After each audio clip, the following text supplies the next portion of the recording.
No woman can walk away from her boyfriend's phone with a smile. Alvis's Instagram pinned post now features an unfamiliar girl, labeled Doraemon. They chatted about everything, said good morning and good night, and even made plans to spend New Year's Eve together in the Aegean Sea, and I, his girlfriend of 7 years, knew nothing about it. I didn't cry or make a scene. Instead, I had an abortion and bought a ticket to leave. When Alvis returned from his business trip and went to take a shower, I found a receipt for a ring purchased at DR while cleaning his clothes. After 7 years together, he had once told me that a ring should only be given to a woman when proposing. I thought he had prepared a surprise for me, but then his phone rang, and the caller ID showed the nickname Doraemon. I casually picked up the phone, and a soft girl's voice came from the other end. Alvis, the ring is a bit too big. Can you come with me tomorrow to exchange it? My breath hitched, and my mind went blank for a moment. I tightened my grip on the phone, trying my best to keep my tone calm. He's taking a shower. I'll have him call you back later. After the words fell, there was a 2-second silence on the other end before the call was hung up. Listening to the sound of running water coming from the bathroom, and looking at the slightly warm phone in my hand, I swiped the screen to unlock and opened his phone. 961028. All these years, we have followed our trust in each other, never checking each other's phones, but we set each other's birthdays as the passwords. Alvis seems to still trust me, as he hasn't changed the password. Opening Instagram, 2 pinned chat boxes immediately catch my eye. I'm ranked second, while the first spot is taken by Doraemon. As the saying goes, no woman can walk away from her boyfriend's phone with a smile. As I scrolled through the chat history, I discovered that this Doraemon's real name was Catherine, a girl arranged by Alvis's mother for a blind date 3 months ago. Each line of the chat history felt like a fresh, bleeding wound to me. On my birthday, when he said he couldn't spend it with me because of overtime work, he was actually meeting Catherine in person. I was hospitalized with a stomach ache, and he said he couldn't take care of me because of a last-minute business trip. But he was actually accompanying Catherine on a trip to Hawaii. Their chat logs were densely packed, from good morning to good night, with timely responses to every little thing, whereas my chats with him were almost like a one-woman show, and his responses to me were limited to simple 3-word phrases. Okay, got it, working late, won't be back. 7 years versus 3 months, it seems laughable. Suppressing the pain in my heart, I opened my phone's photo album again. Aside from a few work photos, the rest were all travel photos of him and Catherine together. I scrolled through them one by one like a form of self-torture, feeling the love in every single photo, like a thief peeking into someone else's romance, until the sound of water in the bathroom stopped. I put down my phone. I took a deep breath and leaned back on the bed, pretending as if nothing had happened. Alvis walked out, a towel wrapped around his waist. His inverted triangle, V-shaped physique was very alluring. He sat on the edge of the bed, leaning toward me like a teddy bear. I calmly pushed him away and pointed to the phone on the nightstand. A girl called just now, Doraemon. Alvis froze for a moment, then released his grip on me. He picked up his phone and glanced at it, his expression flickering slightly. It's a female client from the company. There's an important contract that hasn't been signed yet, so we've been in frequent private contact. Don't overthink it. I smiled and called out his lie. She said the ring was bought too big and wants you to go with her tomorrow to exchange it. Alvis, his face darkened. Did you talk to her? I told him the truth. I said you were taking a shower. His expression changed instantly. He immediately changed his clothes and rushed out without giving me any explanation, watching the man leave without hesitation. I took out the pregnancy test notification slip I had prepared under the pillow and slowly tore it to pieces. Today, I had originally planned to tell him the good news that I was already 10 weeks pregnant. I and Alvis co-run a company together. After graduating from university, he was unwilling to take over the family business, had a falling out with his family, and decided to start his own venture. At that time, he was penniless, as his family had cut off his financial support. I, an orphan with no parents, took the 1 million yuan compensation from the demolition of my old house and gave it all to him as startup capital. Helen, you are the legal representative of the company. From now on, you will be the owner of Light Company. At that time, Alvis held me in his arms with reddened eyes and earnestly made many vows. When the company grows bigger and stronger, we will get married. I will definitely bring you into the Christian family with great honor.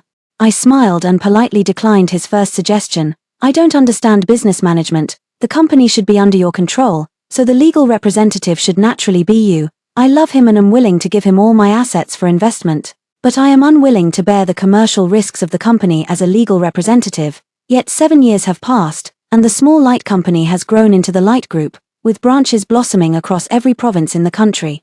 It seems he has forgotten the second vow he made to me, and also forgotten to marry me. I thought he was so busy all day because he had greater ambitions, but I never expected that his busyness was only visible to me. It took me one night to see clearly the boyfriend I had been with for 7 years, he was not the right one for me. That same night, I packed up all my things and moved to my best friend Jade's apartment. All these years, you've been revolving around Alvis 24 hours a day. Are you really willing to leave him this time? Jade looked at me with disbelief. My best friend's reaction made me realize how I used to appear in her eyes. I took a deep breath and nodded seriously. 7 years, anyone would get tired of it. Alvis is tired of me, and I'm tired of the version of myself I used to be. A love with no future should have been cut off long ago to minimize losses. The next day, I took the prepared resignation letter and went to Light Company, unexpectedly. As soon as I entered the company, I found Alvis introducing a playful and petite young girl to everyone. This is Catherine, my future personal assistant. The girl with a cute bun hairstyle made a cat paw-like greeting gesture. Please rest assured, as a personal assistant, I will take good care of Alvis. After the introduction, Alvis arranged for her to join his president's office and added her to the company's Instagram group. Catherine, the first thing she did upon joining the group was to send friend requests to every woman in the chat, including me. 2 female colleagues from the adjacent workstation complained with disdain. Work is already exhausting and frustrating enough, and now we have to deal with this drama queen. Only adding women and ignoring the men. Does she see every woman in the company as her imaginary rival?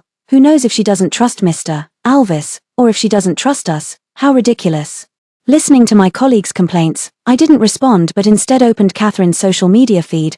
Her last 6 months of posts documented every moment she'd shared with Alvis over these past 3 months. On my birthday, Catherine's post read, "While others meet weirdos on blind dates, I met love at first sight." The day I was buying underwear for Alvis at the supermarket, Catherine posted a bathroom selfie from a hotel. Officially promoted today, I've finally ended my lifelong single status. The day I called Alvis because my stomach hurt and I felt unwell, Catherine posted a photo of her back watching the golden sunrise over the mountains in Hawaii. Big Brother CEO's hands can make money, and they can also take beautiful photos for me. My stomach churned, and I felt a bit nauseous, along with a dull ache in my lower abdomen, just as I was about to exit the page. I saw that Catherine had posted a new update. As a girl, don't just touch a man's phone carelessly, or you might get struck by lightning. The accompanying image shows a black phone case. With just one glance, I recognized it as Alvis's phone, because I was the one who bought the phone case. As someone born with a silver spoon in his mouth, Alvis is a complete man-child when it comes to daily life, from small items like underwear, socks, and phone cases to major things like his daily suit coordination. I handle every single detail in preparation. Helen, do you think this Catherine might be our future boss's wife? My colleague Lucy's voice pulled me back to reality. I composed myself and gave an almost imperceptible tug at the corner of my mouth. I don't know, company policies strictly forbid office romances, so no one knows about the real relationship between me and Alvis. However, Catherine's appearance is likely to break this 7-year-old rule. I drank a glass of cold water, adjusted my emotions, and then knocked on the CEO's office door with the documents in hand. Catherine is not here. Alvis, seeing me come in, used the remote to lock the door. Just about to look for you, and you show up on your own. His thin lips curled slightly, carrying a hint of unruly desire as he pulled me into his embrace. He had taken me countless times on this very desk. He even hid me under the desk, unbuckled his belt, and held a meeting with his employees without changing his expression. At 30 years old, his energy was as vigorous as a motor that never stopped. But this time, I pushed away his enthusiastic invitation. This is my resignation letter. I placed the document on the table. Alvis picked up the document and glanced at it, raising an eyebrow. Are you angry? Because of Catherine? I remained silent. Alvis sighed and explained to me somewhat helplessly, the company is preparing to go public now. The only condition for the Christian family to fund me is to agree to try getting along with Catherine. I'm just going through the motions to show the Christian family my sincerity. Once the company successfully goes public, I'll make her disappear immediately. He spoke again, taking my hand gently to coax me. Helen, you were the only one who stood by me during the lowest point in my life. I'm not an ungrateful person, and I won't go back on my promise to give you a home. Just wait a little longer for me. Once the company is completely stable, I'll give you everything you want. My heart grew colder, little by little. I feel like I've never truly seen this man clearly. He has even fewer moral boundaries than I imagined. When he was impoverished and down on his luck, he would be grateful for a long time to an old man who, out of kindness and loyalty, gave him a bowl of noodles at a restaurant. Now that he's risen to prominence and is thriving, as long as there's profit to be gained, even emotions can be commodified by him. I withdrew my hand and looked at him calmly. Can we really wait any longer? Of course, Alvis nodded, feeding the resignation letter into the shredder. I didn't respond further, turning and walking out of the office. Just as I opened the door, I found Catherine standing at the entrance. She looked at me with an indignant expression, as if trying to guess what Alvis and I, alone as a man and woman, had been doing in the office just now. I was about to walk past her when she called out to me, "Helen, as Alvis's personal assistant, you'll need my approval to see him from now on. Please don't enter the CEO's office without permission next time." Catherine's tone carried a hint of provocation, clearly asserting her claim over Alvis. I curled my lips slightly and turned indifferently to look at this woman who stood half a head shorter than me. "The company is for work, not for calling people brother or sister. Please be mindful of your address in the future, Assistant Jiang." Catherine's face flushed with embarrassment, and then a look of shock dawned on her belatedly. She probably recognized it. My voice was exactly the same as the one that said his in the shower last night. "You," she stammered, both furious and flustered, and slapped me across the face with a resentful glare. My pupils contracted. How dare she provoke a Scorpio woman? I raised my hand and slapped Catherine hard across the face. Slap. I've never been one to take losses lying down. The only loss I've ever suffered in this life was falling into Alvis's hands. 7 years passed in the blink of an eye, but what's done is done, and cutting my losses was the most dignified way to end this relationship. My colleagues, sensing the scent of gossip, all came over to watch. Alvis rushed over and shielded Catherine in his arms. Seeing her red and swollen cheek, he was furious. "Helen, don't bully the new colleague." Bullying a new colleague? This twisted accusation is utterly absurd. "Mr. Alvis, I've already resigned." After saying this, I turned and left, clearing out my workstation belongings without bidding farewell to anyone, and departed directly. Sunshine Apartments. My best friend Jade stared wide-eyed at the small cardboard box I had brought back. "You worked for him for 7 years, and this is all you brought back?" Inside the box were unused sticky notes, a heated eye mask, a thermos, and a mechanical keyboard, the essential items of an ordinary office girl, utterly mundane. "You were the one who gave him the money to start the company, so in a way you're half the owner, aren't you? How can you just resign like that?" Jade asked me. I shook my head. "That 1 million I initially funded Alvis with. He paid back to me in full as soon as the company made its first profit. I don't know how to run a company. I'm just a techie who knows a bit about IT, working 9 to 5. Publicly it's for the social security benefits, privately it's to stay by that man's side, company shares. Alvis never mentioned giving me any, and I never thought to ask him for them. Looking back now, I was truly foolish back then. No wonder people say online that once a woman falls in love, her IQ drops to 0, Jade sighed. You've given so much for the company and for Alvis. Are you really content with this? Willing, 7 years of time, a woman's most radiant youth, all given to Alvis. I too once fantasized about the future, dreamed of having a home with him, of bearing his children. But now, he is not worthy. My stomach churned, and sour liquid surged up my throat. I hugged the trash can, retching dryly, feeling completely drained. Jade immediately noticed my unusual state. "You couldn't be pregnant, could you?" My hand stilled, and I gave her a slight nod. "I'm 10 weeks pregnant," Jade said with concern as she wiped the corner of my mouth with a tissue. "Since you've made up your mind to break up with him, are you going to keep the baby or have an abortion? In 2 more years, you'll be 30. Once a woman crosses the threshold of 30, whether it's finding a partner or having children, it becomes more challenging than in your 20s. She paused for a moment, as if carefully considering her words. "I think you should keep this child, because Alvis has the Ivy League genes that most women desire, but then I think this child would be born without a complete family, without a father's companionship. His childhood would lack much of the happiness other children have, and you yourself would be more exhausted." Hearing Jade's analysis, I hesitated. At 28 years old, I am indeed at a woman's optimal childbearing age. Previously, I planned to have a child without a father to avoid the hassle of evaluating other men and going through the trouble of selecting suitable genes. It's much easier and more convenient to just be a single mother. As someone with no parents, I yearn deeply for family bonds. Having a child who shares my blood is my selfish desire. But now, Alvis has become a man who plays along to achieve his goals. He has even lost his moral bottom line. Should I really keep such terrible genes? Let's not keep it. I don't want the man anymore, and I don't want his child either. I thought it over all night, and the next day I went straight to the hospital. While this life is still just an unformed embryo, before the pregnancy hormones can make my maternal instincts overflow, it's time to put an end to everything Alvis related. Even if I yearn for family affection, I should be clear, as a woman, the prerequisite for loving all things in the world and for loving blood-related family is to first love oneself. For Alvis, I have confined myself to this city for a full 7 years. From now on, I should go out and see the world, and live for myself. After the surgery, I went to the church to pray. I hope that little life can choose a good father and mother next time. After that, I bought a plane ticket to Switzerland. On my way back to Sunshine Apartments, I was Alvis intercepted. Helen, why are all your things gone from home? Have you moved in with your friend? Without another word. He pulled me into the car, his expression tinged with frustration. You've hit me, you've vented your anger, and today when I got home, I realized you even took all your luggage. I know you're angry, but are you breaking up with me again?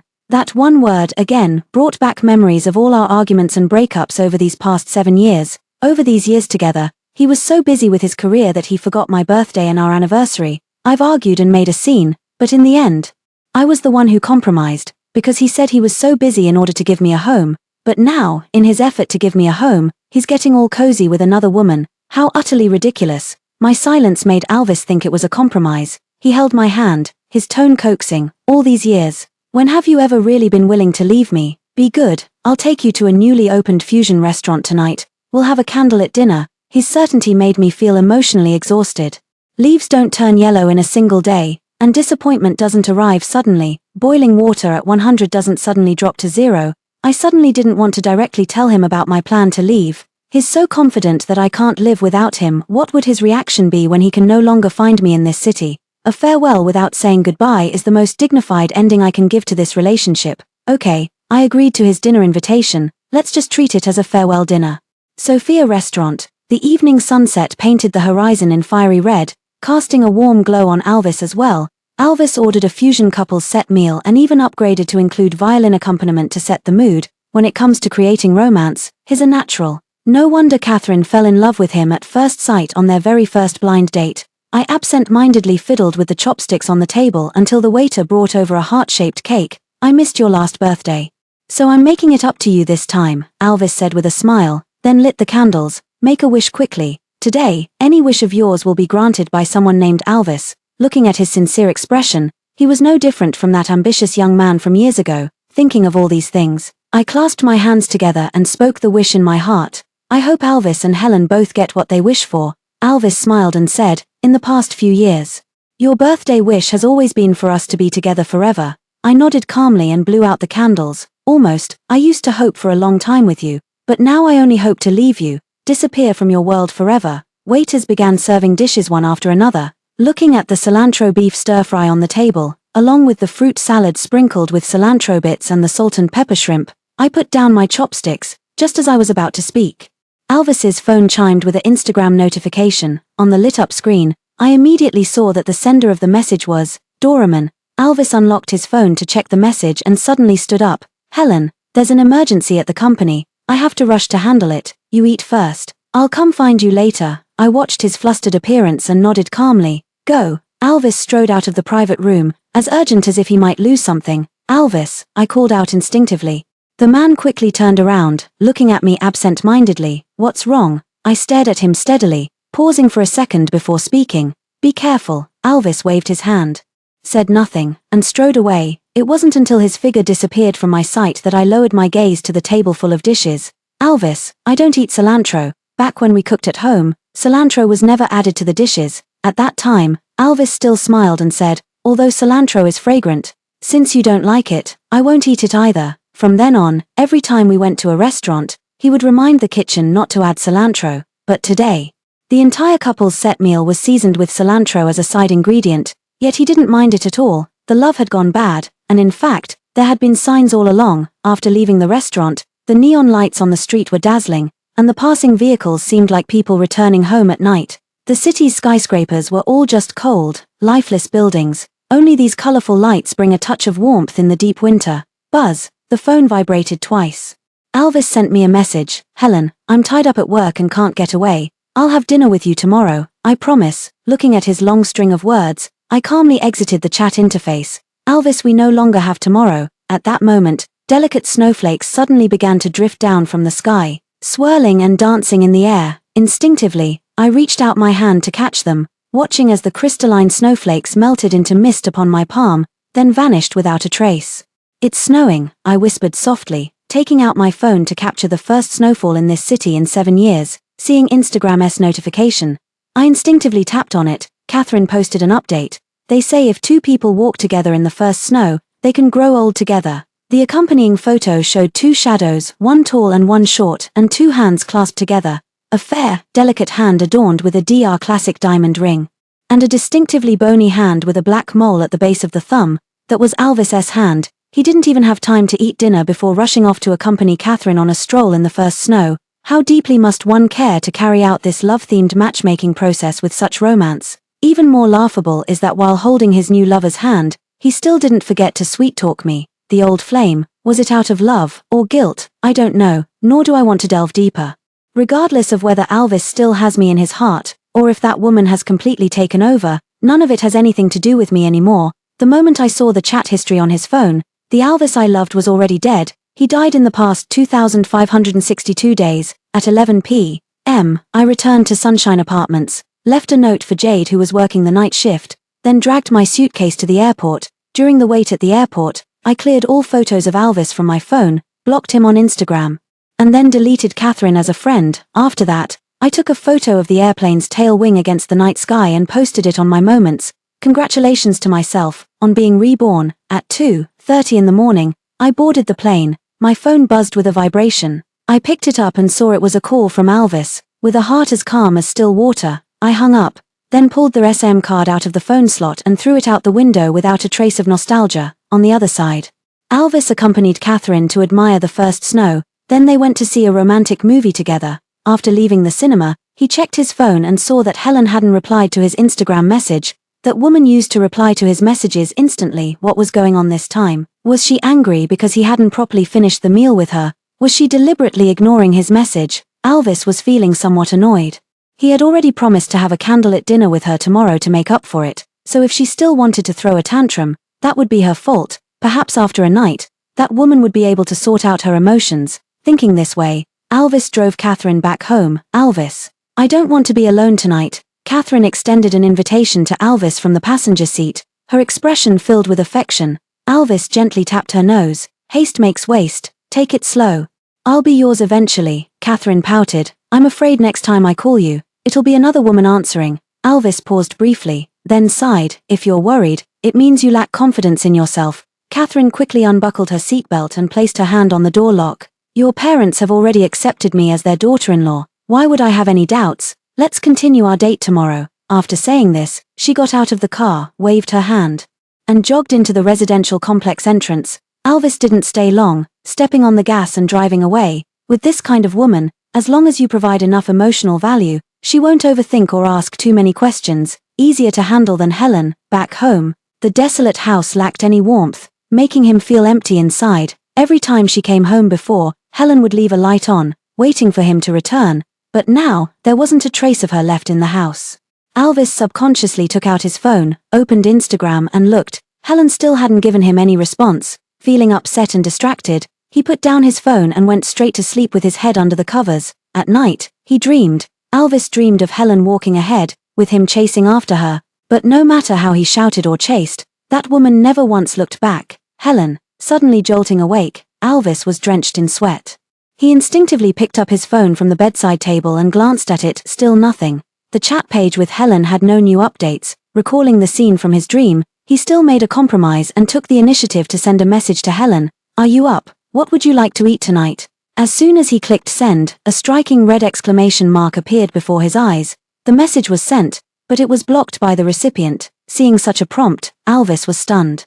Helen blocked him on Instagram. A sudden sense of loss of control surged in his heart, followed by anger. Anger is one thing, but why act so unreasonably? Alvis logged out of Instagram and directly called Helen. The moment the call started ringing, he immediately burst out angrily. Helen, what do you mean? But as soon as the words left his mouth, what came from the receiver was a cold, mechanical female voice. The number you have dialed cannot be reached at the moment. Please try again later.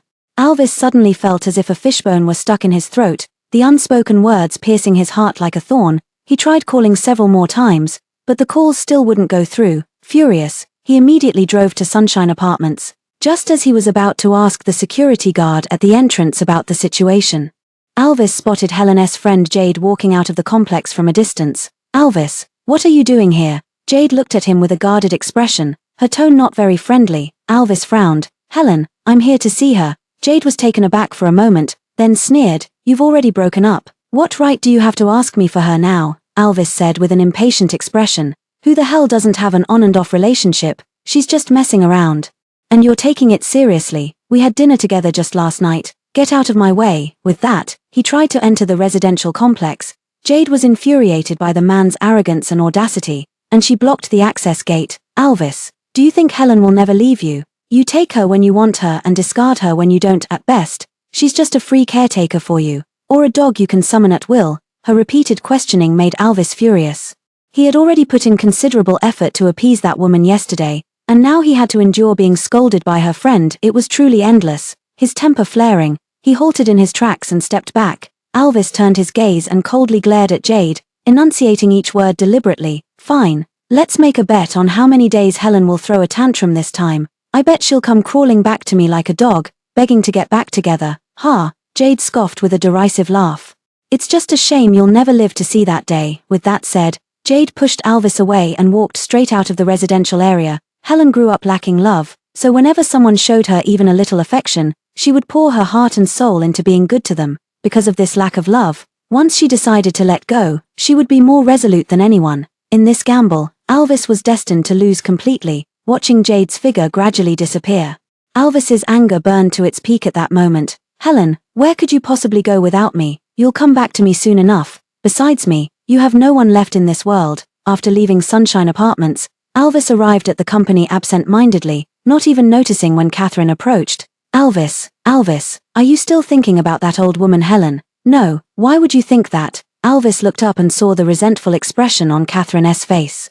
Feeling for the first time somewhat weary of dealing with her, I was thinking about where to take you these days. Really? Catherine's eyes instantly lit up when she heard Alvis's words. Can we go to Sonia? Alvis nodded. Sure, I'll book the tickets for you, and have my mom accompany you there for a few days. Aren't you coming? Catherine's eyes showed disappointment. I want you to come with me. Alvis reached out and ruffled her hair. Darling, I want to go with you too.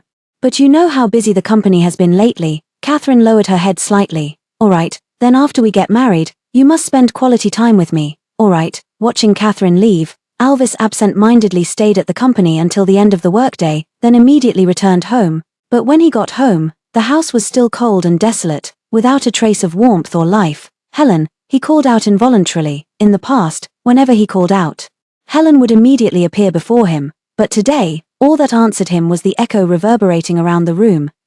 She just wants me to coax her, that's all. At most, she'll come back to me by tomorrow. Alvis's voice echoed through the empty room. But for 2 days in a row, Alvis didn't wait for Helen to come back to him, and he grew increasingly anxious and restless. Helen loved him so much, she wouldn't stay angry with him for long. At worst, when she returned, he would just have to coax her a little more. In the past, whenever he coaxed her, Helen would immediately forgive him. This time would surely be no different. By the third day, Alvis finally grew frantic. This time, it seemed Helen had truly made up her mind to ignore him for good. He went directly to Jade's workplace. Helen's only friend over the years, besides him, was Jade, so he had no choice but to seek her out. Jade, tell me, where is Helen? Looking at his anxious expression, Jade sneered coldly.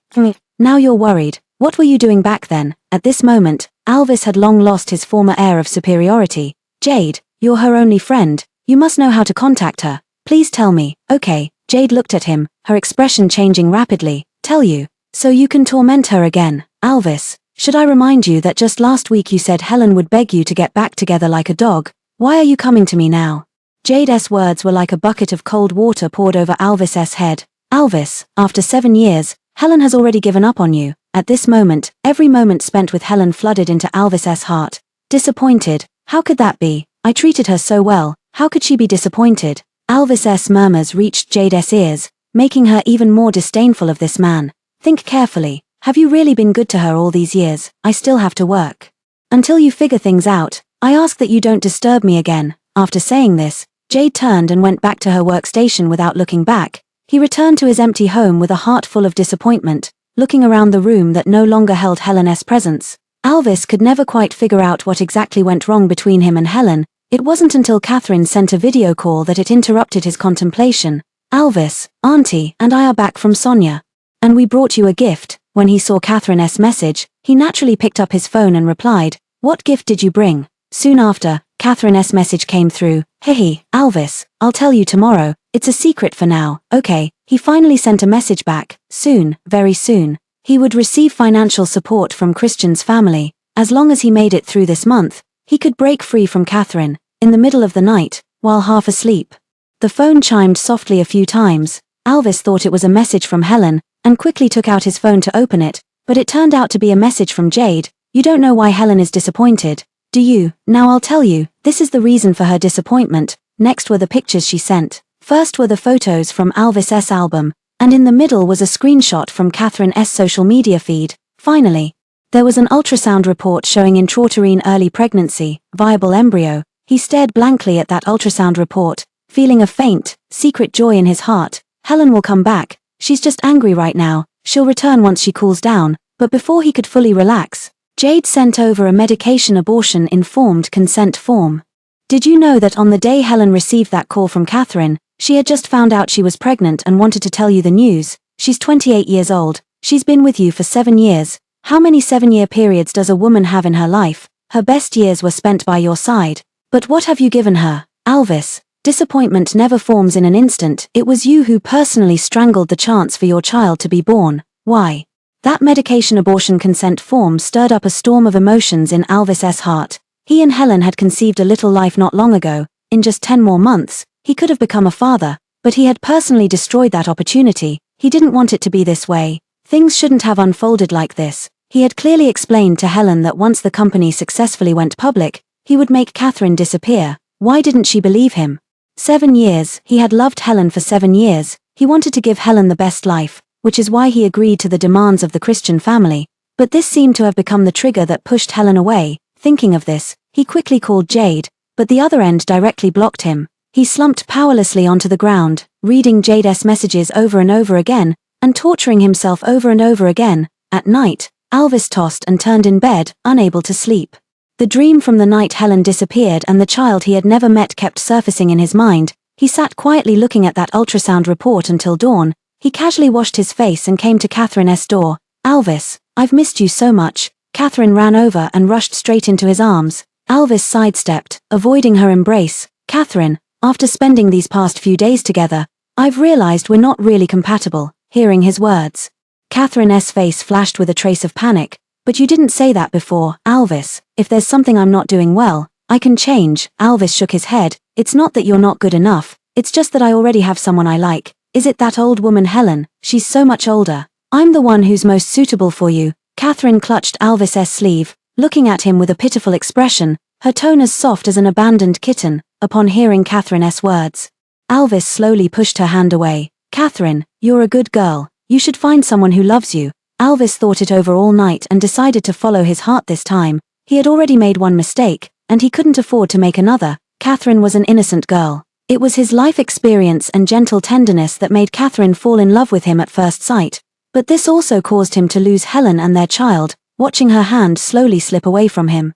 Catherine's heart gradually sank. Alvis, it wasn't like this before. Alvis took a deep breath. Yes, it was just like this a few days ago. He was supposed to have a gentle wife and a lovely child. But because of his momentary greed, he lost them both. I will personally explain it to my parents. From now on, let's not see each other anymore. Whenever he saw Catherine, he couldn't help but think of the wrong things he had done. After leaving Catherine's neighborhood, Alvis went directly to Alvis's dad's villa. The one who opened the door, Alvis's mom, saw Alvis and said, Alvis, why are you back today? Recently, Light Group has been busy with its IPO. At this time, Alvis should be at the company. Alvis got straight to the point. Mom, where's Dad? Alvis's mom let Alvis in. He's in the study. You can go right in. Alvis nodded and headed straight for Alvis's dad's study. Dad, upon seeing Alvis, Alvis's dad gestured for him to take a seat on the sofa. Alvis was about to speak when Alvis's dad cut him off directly. Uncle Jiang has already explained the situation to me. Have you thought this through? Alvis didn't expect Catherine to have told the family so quickly. He looked directly into Alvis's dad's eyes and spoke solemnly. Dad, I've thought it through very clearly. I don't love Catherine. I've already hurt Helen, and I can't keep delaying Catherine any longer. Helen, are you talking about the girl who started the business with you before? Alvis's dad quickly grasped the key point. Alvis nodded. Yes, I've been in a relationship with her for the past 7 years. Alvis's dad tapped his fingers lightly on the desk, looking at him with piercing eyes. Have you made up your mind? If you don't date Catherine, our Christian family won't provide you with funding. Alvis slightly curled the hand he was holding. I've made my decision. Funding isn't as important as people, it doesn't matter even if we don't go public. Alvis's grandfather founded the Christian family in his youth and built it into a Fortune Global 500 company. But the Christian family has many members, and Alvis's dad has 2 younger brothers below him. Before Alvis's grandfather passed away, he handed over the Christian family to Alvis's dad, but his 2 younger brothers were not convinced, so Alvis's grandfather established a rule among the grandchildren. They would go out and start their own companies, and whoever achieved the most success would take over Alvis's dad's position. Back then, Alvis went out to start his own business in order to gain the recognition of the Christian family. However, just 3 months ago, the Christian family held a shareholders' meeting in order to acquire a piece of land from the Ford family and enhance their standing in the business world. Whoever dates Catherine will receive financial support from the Christian family. The Christian family's grandchildren took turns going on blind dates with Catherine.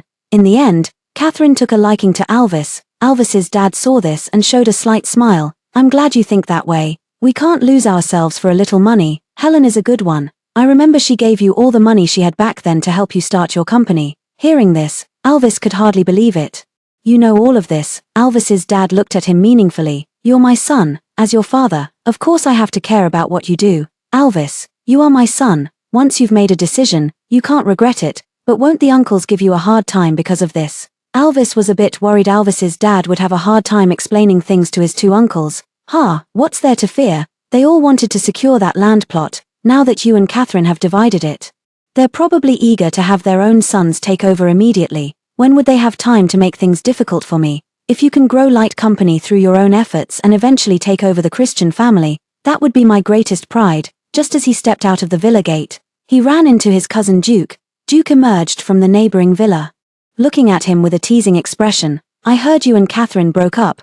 Then don't blame me for pursuing her. Alvis didn't even glance at him. Suit yourself. Before, he had placed too much importance on the Christian family's business, but now none of it mattered anymore. It didn't matter who Catherine ended up with, or who received the Christian family's investment. All he wants now is just a Helen. On the other side, Alvis after Alvis left. Catherine cried her eyes out and called her mother, telling Catherine's mom everything Alvis had said to her. Hearing that her daughter had been wronged, she immediately had the driver take her to the villa where her daughter Catherine was temporarily staying. The moment she opened the door and saw her precious daughter with red, tear-filled eyes, Catherine's mom was heartbroken. Out with the old, in with the new. My dear, what's so great about him? Alvis, he's so much older. What do you see in him, that he's old, that he doesn't bathe? Besides, he just told you he has someone he likes, someone he's liked for 7 years. Seeing his true colors early on is actually a good thing for you. My daughter is young and beautiful. What kind of man couldn't she find? Why settle for an old man? Listening to her mother's incessant chatter, Catherine cried even harder. But he's really good to me. He's handsome, and he treats me so well.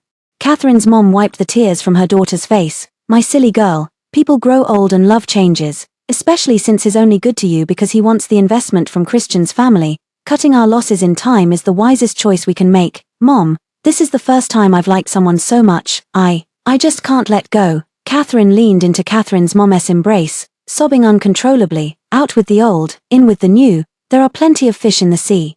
A man who doesn't cherish himself is like rotten cabbage. What's there to hold on to? Catherine's mom words directly made Catherine laugh. Phut, Mom, you're right. A man who doesn't cherish himself is like a rotten cabbage. It's just that she had truly given her heart to Alvis. Although she said that, how could she let go so easily? But she would learn to slowly move on from this relationship. She, Catherine, is only 20 years old this year. Why cling to an old man? After seeing her daughter in a better mood, Catherine's mom asked Catherine, Christian's family wants our family's land, so they'll keep trying to flatter you. Do you want to continue seeing him? Catherine shook her head. No, Mom, you're right. There are plenty of men out there, and I don't want a marriage with impure motives anymore. I was blind to have liked Alvis in the first place. Besides, I don't need a man to survive. Please ask Dad to enroll me in a business school. I promise I'll study hard from now on, without the filter of the honeymoon phase. Now looking back at Alvis, Catherine felt that her previous sincerity had been misplaced. Alvis's words and actions toward her were full of calculation at every turn. Fortunately, she hadn't fallen too deeply yet. Catherine's mom looked at Catherine with relief. I'm reassured that you can think this way. After saying this, Catherine's mom directly had Father Jiang make a call to the Christian family, telling them to bid for the land through the normal procedures. after more than 10 hours of flight, the plane slowly came to a stop at Zurich Airport in Switzerland. Dragging my limited luggage, I got off the plane and stepped into a completely unfamiliar country. Just after exiting the terminal, I spotted a tall, blonde, blue-eyed man from afar holding up a sign with my name on it at the arrival gate. Our eyes met, and he immediately approached me, greeting me in fluent Chinese. "Hello. Are you Helen?" The man had typical Swiss features, blonde hair, blue eyes, with delicate looks, and when he looked at you, his gaze was deep and lingering. Seeing his inquiring look, I nodded politely. "Yes, I'm Helen. Are you Alan?" Upon confirmation, Alan beamed with warm enthusiasm, taking my right hand and planting a kiss on it. "Dear Ms. Helen, welcome to Switzerland." Alan is someone I met online 3 years ago, in my spare time. I enjoy drawing my own comic stories and posting them online. I thought no one would like what I drew. After all, even Alvis said I was neglecting my proper duties when he found out I was drawing comics, so I gradually stopped drawing comics. But 3 years ago, Alan contacted me, saying he liked my comics and wanted me to work at his studio. At that time, my heart was entirely set on Alvis, so I politely declined his invitation, but Alan never gave up on inviting me, and through comics, the two of us gradually formed a connection. When I decided to leave Alvis, I immediately contacted Alan. He welcomed my arrival with immense enthusiasm. For 3 years, we had been corresponding as pen pals, and I never expected that he would recognize me right away. On the way back with Alan, I asked him, "How did you recognize me?" Alan raised his handsome eyebrows slightly. "Intuition. The moment I saw you, I felt you were Helen." I chuckled softly. "Your intuition is very accurate." Although Alan and I had never met before, we got along as if we were old friends for many years. In just half an hour, he brought me to a wooden cabin villa. The main structure of the house is made of logs, full of ethnic charm. I knew you were coming, so I had the servants clean this place up. "Do you like it?" Looking at this standalone villa, I was overjoyed. "Thank you. I love it." The wooden house has 2 floors, with a garden and a garage, and there is a huge windmill in the garden. As soon as you open the front door, you can get up close and personal with nature. The interior of the wooden house is in a typical Nordic style, with a predominantly light color palette, and it is decorated entirely with soft, rustic fabrics like wood, rattan, and linen. As long as you like it. If there's anything else you need, be sure to let me know. My place is right across the street. Alan pointed to a villa across the street and spoke in a low voice. I nodded. "You're the only person I know here. If I need anything, I'll definitely contact you." Alan glanced at the time and helped me set my luggage aside. "Helen, it's getting late. Let me take you to the restaurant for dinner first. After you eat, you can come back and get a good night's sleep." Looking at the gradually darkening sky outside, my stomach growled, and I felt a bit embarrassed as I glanced at Alan. "Sorry for making you laugh." Alan covered his mouth and opened the door for me. "This is my oversight. Let's go." "Helen, what would you like to eat? Chinese food or local specialties?" With Alan's assistance, I walked outside. "You're the host. I'll leave it up to you." Alan nodded and opened the car door for me. "There's a specialty restaurant 3 kilometers ahead. Let me take you to try it." Sitting in the passenger seat, I watched the green mountains and clear waters on both sides of the street, breathing in the fresh air outside, and even my mood lightened considerably. The traffic on the streets outside Zurich was extremely heavy, and it took a full 15 minutes of driving before Alan brought me to a residential building. "This is a family-run place." I nodded and followed him into the restaurant. He found a corner seat by the window and politely pulled out the chair for me. The waiter quickly brought over 2 menus. Alan reached out to take one, glanced at the menu, then looked up at me. Noticing my indecisive expression, he spoke up at just the right moment. "Would you mind if I ordered for you?" I shook my head and handed the menu back to the waiter. Well, when in Rome. Seeing this, Alan closed the menu and began ordering in standard German, 2 portions of panna cotta, 2 beef tartars, and 2 cold vegetable soups, no cilantro. After speaking, he glanced at me again. "Helen, you don't eat cilantro, right?" I lowered my head, hiding the tears in my eyes, and softly replied, I remember I only mentioned my dislike for cilantro once during a casual chat with Alan, and I never expected him to remember it. Seeing my response, Alan handed the menu back to the waiter. "Let's start with these, please serve the dishes." The waiter bowed and left.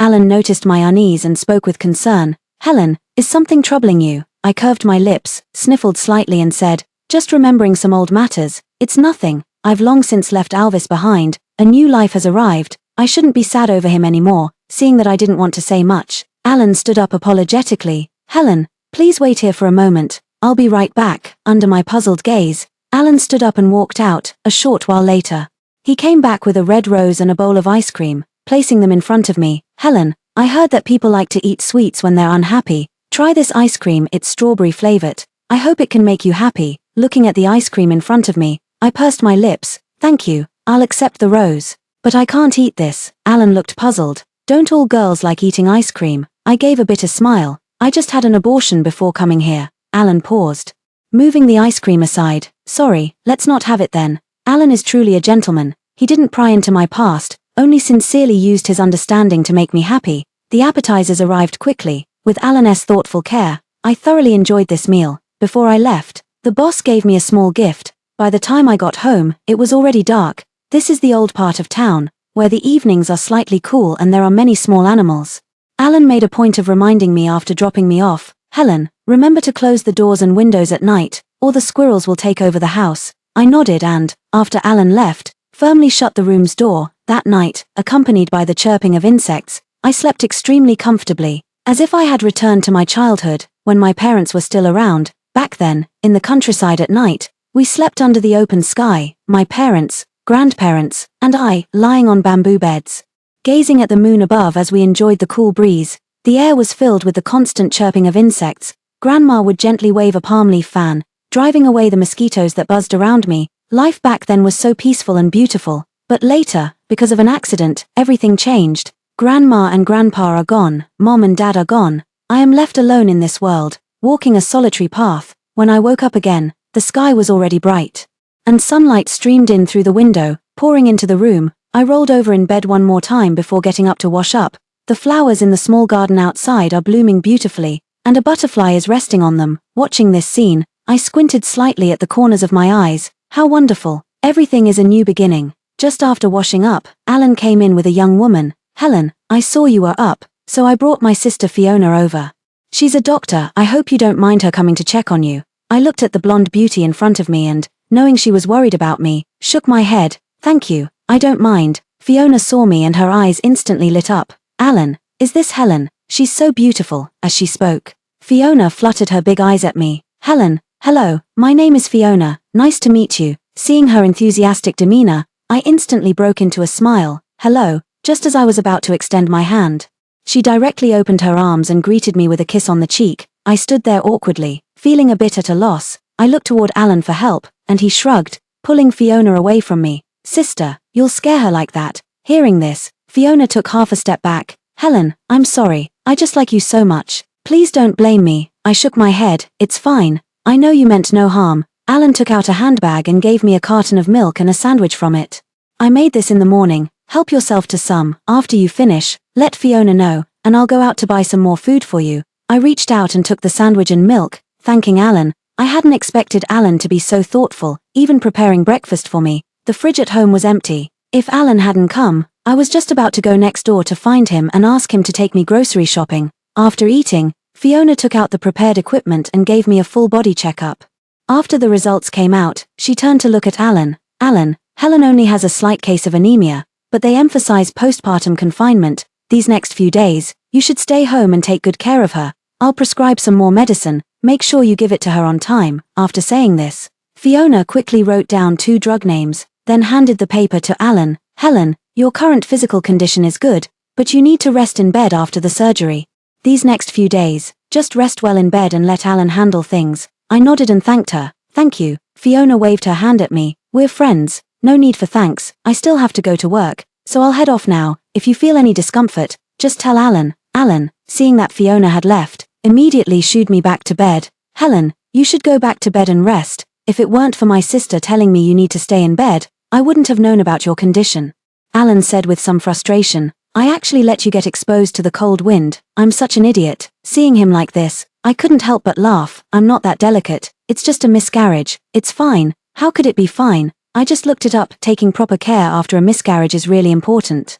Alan took out his phone and showed me the content on it. Post-miscarriage precautions. Look, there are so many precautions, but you haven't followed any of them. Helen, you need to take responsibility for your health. As he spoke, Alan walked around the room and closed the window. After coming back, he tucked me in again. This month, you're under my care. Hearing his warm words, tears welled up in my eyes. Thank you. I don't even know how many times this is that I've said thank you to Alan. It seems like he always extends a helping hand when I'm at my most vulnerable. Helen, we're friends. You don't need to thank me. A month passed in the blink of an eye. Alan had miraculously learned how to cook Chinese food during this time, especially his chicken soup, which was exceptionally well brewed. Alan, can I go out now? I have no idea Alan what was going through his mind.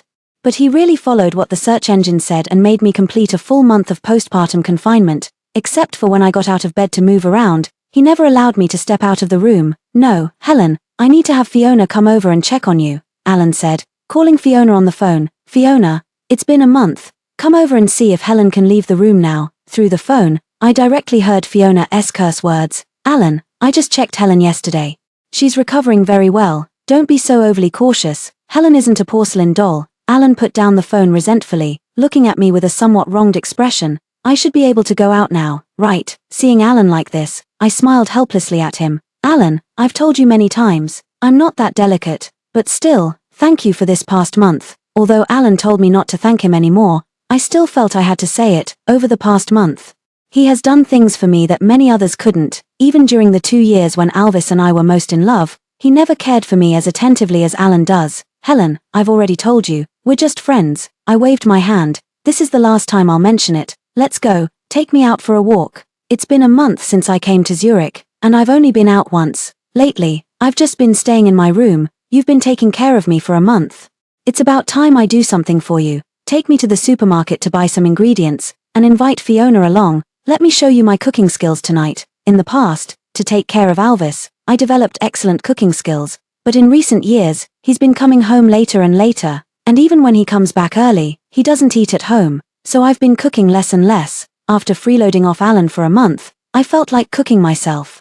Alan nodded and took me to the supermarket. The nearest supermarket to home is Globus, a well-known international chain in Switzerland that offers a diverse selection of goods. By the time we arrived, the supermarket was already bustling with many customers. Before heading out, I had already prepared a shopping list, and within just half an hour, we had gathered everything we needed. Back at home, Alan took the initiative to bring the groceries to the kitchen and started cleaning the ingredients. Watching his busy figure, I suddenly spoke up. Alan, you don't seem like a Swiss person. Alan turned around. Why would you say that? Well, I thought someone like you wouldn't step into the kitchen. Alvis rarely sets foot in the kitchen. He often says, a gentleman keeps his distance from the kitchen. The Swiss eat simply. Sometimes a cup of black coffee, a bowl of macaroni, and a few pieces of bread make up a meal. You're absolutely right. I never used to cook before, I mostly ate out. Even at home, it was just a matter of having a piece of bread. Alan kept talking while continuing to wash the vegetables. His slender fingers moved through the water with the greens, creating a particularly pleasing sight. I couldn't help but exclaim in admiration. You really resemble what we call her in our country now, para duo. Alan raised his eyebrows. Isn't that something para duo's girlfriend often says? I think it's called Laozi Shu Dao San, right?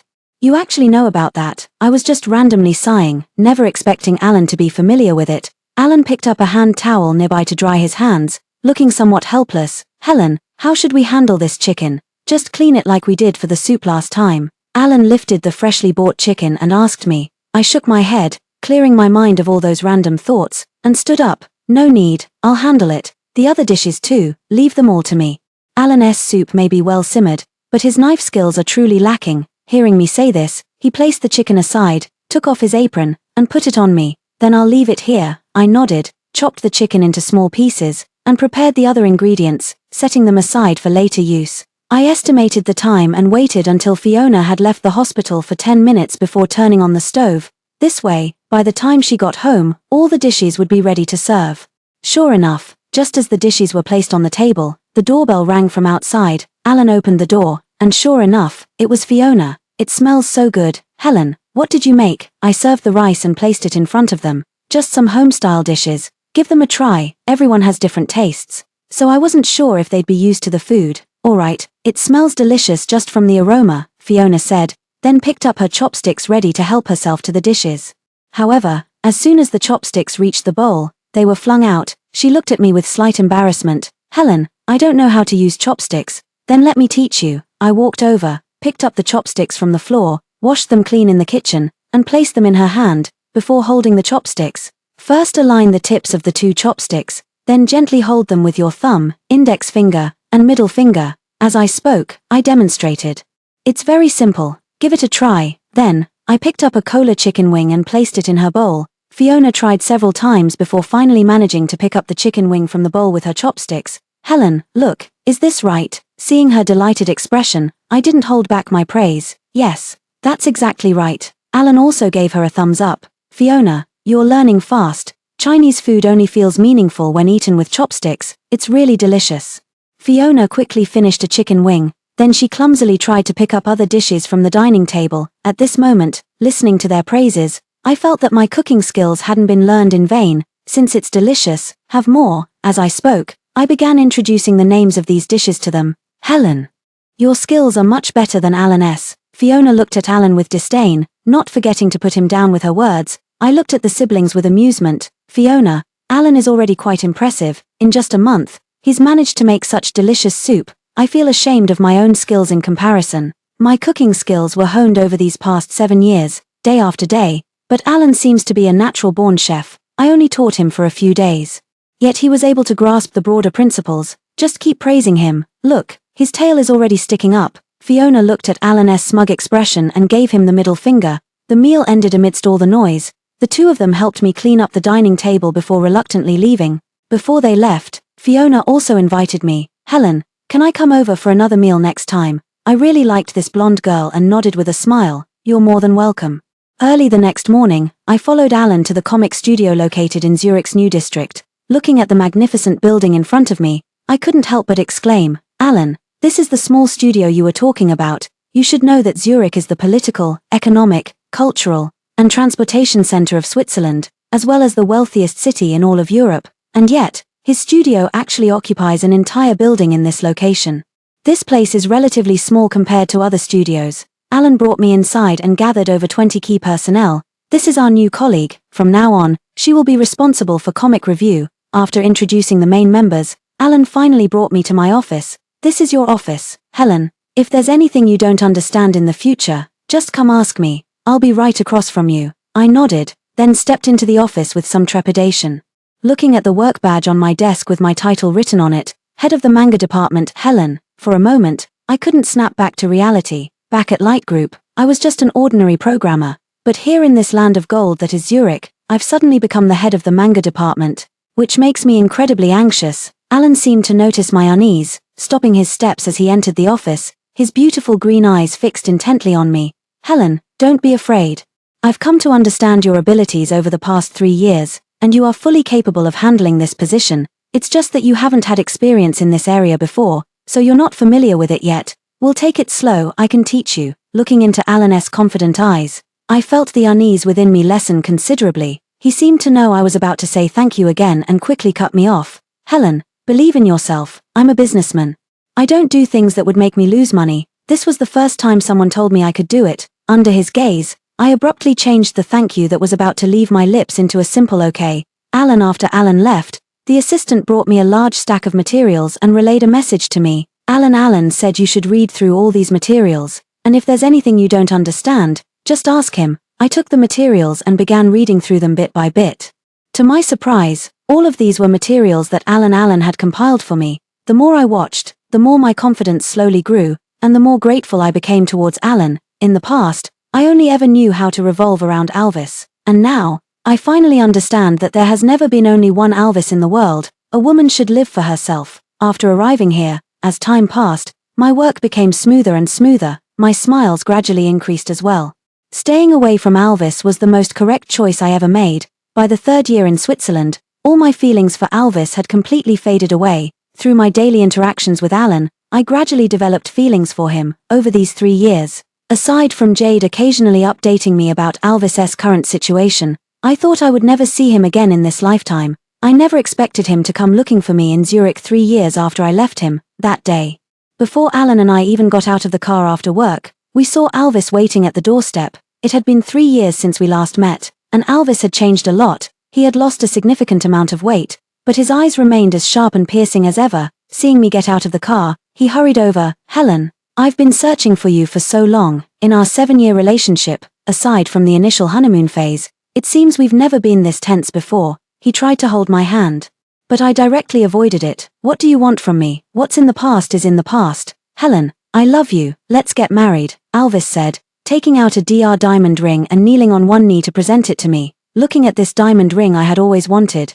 My heart was suddenly filled with mixed emotions. There had been times when I fantasized more than once about Alvis kneeling on one knee to propose to me with this diamond ring, but I waited year after year, only to receive news that he had bought a diamond ring for Catherine. Now that I'm tired and have left him, he's chased me all the way to Switzerland to propose. I sneered coldly and waved to Alan beside me. Alvis, this is my fiancé, Alan, you should get to know him. Seeing the tall Alan standing nearby, Alvis couldn't quite believe it. It can't be. Helen, how could you fall in love with someone else? You clearly loved me so much. I looked at him coldly, unwilling to believe it, and spoke in a chilly voice. Alvis, love can wear away bit by bit. I don't love you anymore. As soon as these words were spoken, Alvis's figure instantly seemed to shrink. He began muttering to himself, no, you won't stop loving me. I linked arms with Alan and moved past him toward the villa. Just as I reached the doorway, Alvis grabbed my wrist from behind. His eyes were bloodshot as he stared at me. Helen, can't you stop being so cruel to me?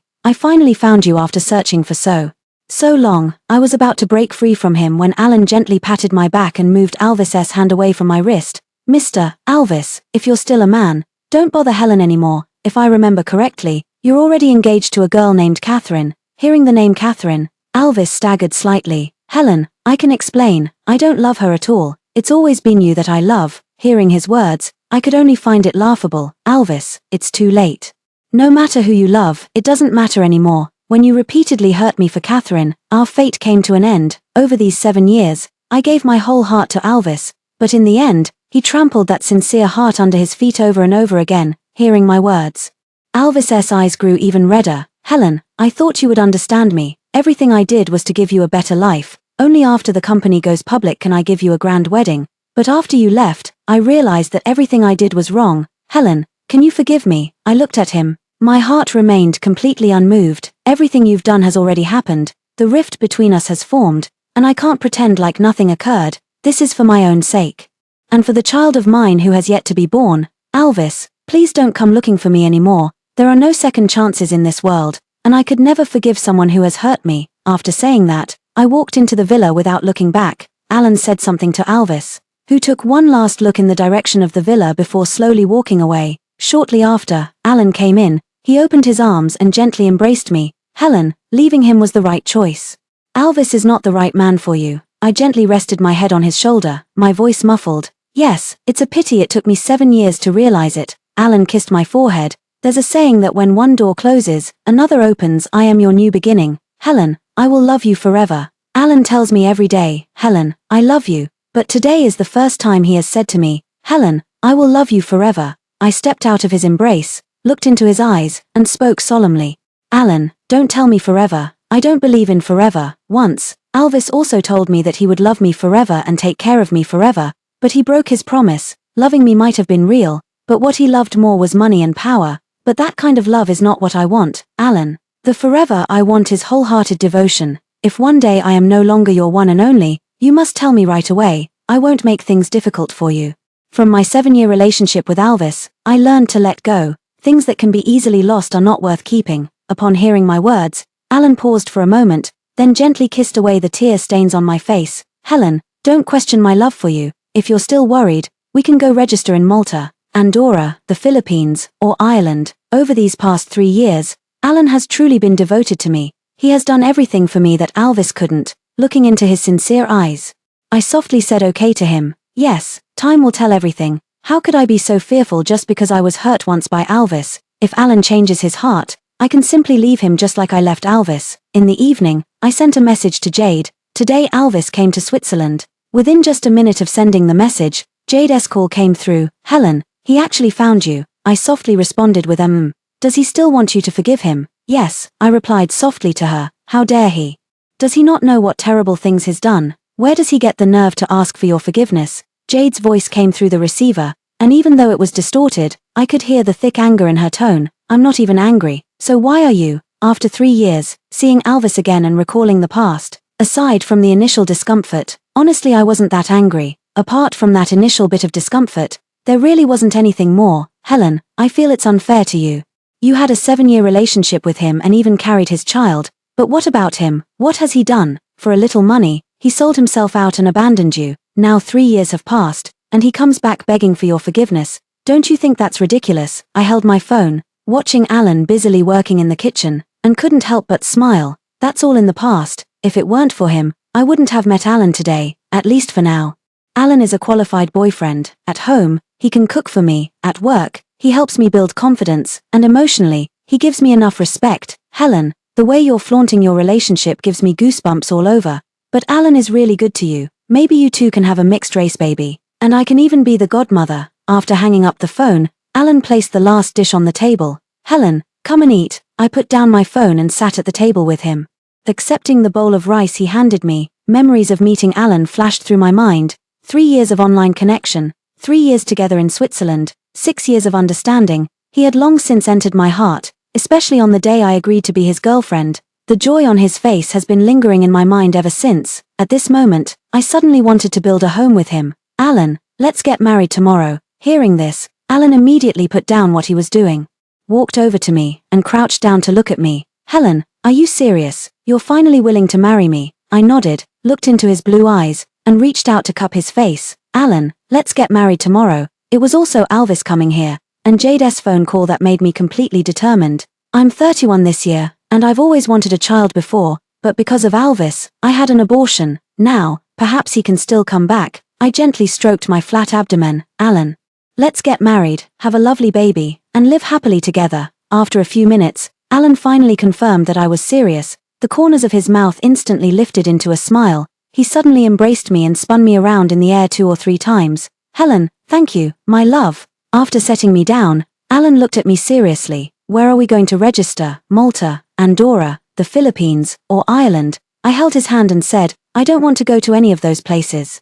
Let's go to China. I want to get married in China. Alright, you can get married wherever you want. I'll book the tickets, and we'll fly to China tomorrow. Alan stood up and was about to grab his phone. I stopped him directly. No rush, let's eat first. Over the years, except for some special holidays, he has always been the one cooking at home, and he basically does whatever I say. He really seemed to have become a henpecked husband. Okay, I said, and he immediately put down his phone, sat down, and started shoveling food into his mouth like crazy. Alan, you don't have to do this, I'm not going to run away. I picked up some food for him with my chopsticks and suddenly found him incredibly adorable. After I finished speaking, his eating pace gradually slowed down. After finishing the meal, Alan immediately picked up his phone to check for flights from Zurich Airport to City A tomorrow after washing the dishes. Helen, is 9 a.m. tomorrow from Zurich okay?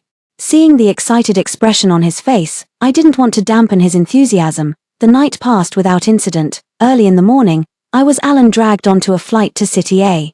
Helen, get some sleep. We still have over 10 hours to go. Alan draped a towel over me, adjusted my seat position, and only then returned to his own seat. Alright, you should rest too. I really won't run away. Looking at the dark circles under his eyes, I knew he must have slept very late last night. Meeting his burning gaze, I saw his hand clench tightly. Go to sleep. With Alan sitting beside me, the more than 10-hour flight passed in a flash. After 3 years, I have returned to my homeland once again, but this time, I was no longer alone. We arrived at a city airport exactly at 10 p.m. Jade had asked for time off from her boss to come pick me up. The moment she saw me, she came running toward me. Helen, you're finally back. She was just about to wrap her arms around my waist when a tall figure stepped in between us. Alan, I'm Helen's friend. Alan glanced at me. Helen, who is she? I winked at him, then immediately hugged Jade. Jade. I'm back. After parting with Jade, I pulled her over to Alan. Alan, she's my only friend. Jade. During those 3 years in Switzerland, I had told Alan about how good Jade had been to me. He had always wanted to meet Jade. He sized up Jade for a moment, then solemnly extended his hand toward him. Jade, thank you for taking care of Helen all those years. From now on, I'll take care of Helen. The two held each other's right hands, their eyes filled with gratitude for one another. Jade, after withdrawing her hand, looked at Alan as if she were a mother-in-law sizing up her son-in-law. Jade is my friend, and I will take care of her from now on. Alan held my hand and said, yes, thank you. He used to not let me thank him, but now he's always saying thank you on my behalf. It's getting late. Let's go eat first. I'm hungry. I tugged on Jade, interrupting their conversation. Seeing this, Jade walked to my right side and tightly linked her arm with mine. Let's go. I've reserved a table at Quan Jude. You must have been craving this for a long time, right? After saying that, the two of them flanked me and escorted me out of the airport. My favorite is the Quan Jude roast duck in City A, but since coming to Switzerland, I haven't had it again. Although Swiss supermarkets sell roast duck, The taste is not authentic at all. I've been craving this for so long. Thanks to you, I finally get to eat it today. Of course, I know you so well, Jade said. Winking at Alan, watching her like this, I couldn't help but laugh. After leaving the airport, we hailed a taxi. Alan automatically took the front passenger seat, leaving the back seat for me and Jade. Throughout the ride, she kept chattering away, complaining to me about what Alvis had been up to after I left for Switzerland, even though she had already told me about this countless times on Instagram. But even now, when she brings it up, she still talks about it with great relish. Soon, we arrived at a city's most famous Kwanjude roast duck restaurant. They entered the private room. Before long, a chef came in pushing a dining cart. Kwanjude's specialty is that the roast duck is sliced and served fresh on the spot. Helen, is one roast duck enough? Jade asked me while looking at the plump roast duck on the dining cart. I nodded, it's enough. There are other dishes too. After arranging the tools, the chef looked at us. Shall I start slicing the duck now? When dining in a private room at Kwanjude, customers can enjoy a unique dining experience. That is, the chef will slice the duck right in front of the customers. Slice it, Jade said to the chef. We came here specifically for the roast duck. The sooner the chef slices it, the sooner we can enjoy the delicious dish. As soon as the words were spoken, the chef sharpened the kitchen knife a couple of times and then started working on the duck. His exquisite knife skills left Alan in constant amazement. Helen, his knife skills are even better than yours. Jade rolled her eyes at him. Isn't that obvious? The masters here have all been trained, while Helen is just an amateur. Why I cook? Jade knows very well. I never knew how to cook before either. But in order for Alvis to have a warm meal, I put in countless efforts. And my fingers bled numerous times from chopping vegetables, which is how I developed my current knife skills. But compared to the chefs at Kwanjude, I'm still far behind. A roast duck was quickly sliced up by the master. Jade quickly wrapped one and brought it to my lips. Eat. This piece is the most delicious. I took a bite directly from her hand, swallowing the meat in one go. Thank you, baby. Why so polite? Hurry up and eat, Jade said, wrapping another one for herself. At that moment, Alan looked at me gloomily. Helen, you can only eat the ones I wrap for you. I turned to look at him. Alan, are you jealous? He blinked those sapphire blue eyes. Ever since you got together with Jade, you haven't even glanced at me. Looking at him like this, I didn't know whether to laugh or cry. I'm sorry, Alan, it's been 3 years since I last saw a Chen, so I ended up neglecting you for a moment. I gently tugged his pinky finger. Don't be angry, okay? I never expected that Alan, a man in his 30s, would actually get upset over such a small matter. You can't eat the ones she made for you. Alan's voice sounded muffled. I gently curved the corner of my lips. Alright, I won't eat what she made. After saying that, I took a bite of the roast duck from his hand, incidentally licking the tip of his finger with my tongue. Watching his ears turn completely red, I then winked at Jade, and we exchanged a knowing smile. Alan is a man, so it's not appropriate for him to stay at Jade's place. Therefore, we booked a hotel near the Civil Affairs Bureau. I didn't expect Jade to follow along and get a room next door. Jade, you're staying here too? Alan fixed his clear blue eyes intently on her. Jade pulled me aside. Of course, tonight Helen belongs to me. Jade finished speaking, and I could clearly sense the disappointment in Alan's eyes. Helen, I walked over and gently held his large hand. At night, lying in bed with Jade, she held me gently in her arms. Helen, I never expected that after all the twists and turns, you're actually planning to marry Alan. I pursed my lips. He's a very good person. Alan has achieved everything over the years that Alvis couldn't, despite the cultural barriers. Jade lowered her gaze and pondered for a moment. I don't know him well, but based on these past few hours, Alan has been good to you. As she spoke, Jade suddenly sat up. Helen, I heard Swiss men like doing housework. Is that true? I yawned, recalling the time I spent at home with Alan. I don't know about other Swiss men, but Alan seems to be like that. He always keeps the house in perfect order and is especially punctual. After hearing what I said, Jade lay back down. I see, that's good then. At least he does more than Alvis. In the past, Alvis only knew how to enjoy everything Helen brought him, never understanding how to give back. No matter how beautifully words are spoken, actions speak louder. Chen, I don't want to talk about this person anymore. What happened with Alvis is in the past. I don't want to bring it up again or see him anymore, but I didn't want to bring it up again. And even though I didn't want to see him, I couldn't stop him from coming. Early the next morning, as soon as Alan and I stepped out of the hotel entrance, we saw Alvis waiting outside. Alvis looked at our intertwined hands, his eyes filled with deep regret. Helen, do I really not have any chance at all? As soon as he finished speaking, Alan's brows furrowed. Mr. Alvis, didn't I make it clear to you last time? Your matters are already over. Why have you come again? Alvis clenched his fists tightly, looking at us in disbelief. I thought you were lying to me. I thought I still had a chance. Helen, is it really over between us? At this moment, I feel as though I don't recognize the man before me at all. The Alvis from before would never show such an expression. He had always been confident and arrogant, yet I never felt the slightest bit moved. It has been 3 years since it happened. I don't believe he is filled with regret now, it's just that he can't accept it. I can't accept that after liking him for 7 years, my feelings vanished overnight. I can't accept that I could actually bring myself to leave him. I can't accept that I would really marry someone else. We ended 3 years ago. Alvis, don't make me look down on you. Since you chose someone else back then, you should walk that path without any regrets for the rest of your life. Not come looking for me again after 3 years. After saying that, I took Alan and got into the business car prepared by the hotel, heading to the Civil Affairs Bureau. As soon as we sat down in the car, Alan's hand tightly grasped both of my hands resting on my knees. At that moment, I could clearly feel the fine sweat on his palms. I gently traced a circle in his palm. Were you nervous just now? Alan turned his head toward the window. Why would I be nervous? I'm not nervous. I chuckled softly, gazing at him quietly. Then why is your palm so sweaty? I'm just hot. The temperature here is quite high, Alan said, tugging at his neatly tailored suit. Alan always dresses quite formally when going out, usually wearing very proper attire. Back when he was in Zurich, he always wore a 3-piece suit, only switching to casual clothes after his evening bath. Now that he's here to get our marriage certificate, he's even more formal. He picked out a suit early in the morning and spent over an hour coordinating it before finally having me tie his tie. Before we left, I told him that just wearing a white shirt would be fine, but Alan was unwilling.